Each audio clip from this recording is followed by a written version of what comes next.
இம்மாத பிற்பகுதியில் அமெரிக்க அதிபர் டொனால்டு டிரம்ப் மலேசியாவுக்கு வருகை தருவதை கண்டித்து மாபெரும் ஆர்ப்பாட்டம் ஒன்று நடத்தப்படும் என்று பாஸ் கட்சியின் துணைத் தலைவர் டத்தஸ்ரீ துவான் இப்ராஹிம் துவான்மான் நேற்று நாடாளுமன்றத்தில் அறிவித்தார். 2026ஆம் ஆண்டு உத்தேச நிதிநிலை அறிக்கை குறித்த விவாதத்தின் போது குபாங் நாடாளுமன்ற உறுப்பினருமான அவர் டிரம்பின் வருகையை பற்றி பேசினார். டிரம்பின் வருகையை தாங்கள் வன்மையாக எதிர்ப்பதாகவும் மக்கள் பேரணி ஒன்றையும் நடத்தப் போவதாகவும் அவர் குறிப்பிட்டார்.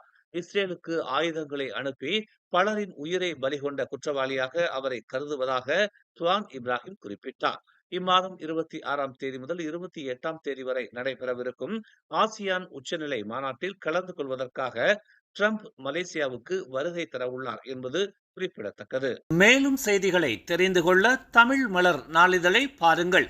உடனுக்குடன் செய்திகளை தெரிந்து கொள்ள தமிழ் மலர் இணையதளம், தமிழ் மலர் செயலி மற்றும் மலர் டிவி யூடியூப் சேனலை வலம் வாருங்கள். எங்களோடு இணைந்திருக்க மலர் டிவியை பதிவு செய்து கொள்ளுங்கள். உறவுகள் மகிழ்ந்திட விருப்பம் மற்றும் பகிர்வு சேவையை சொடுக்கிடுங்கள்.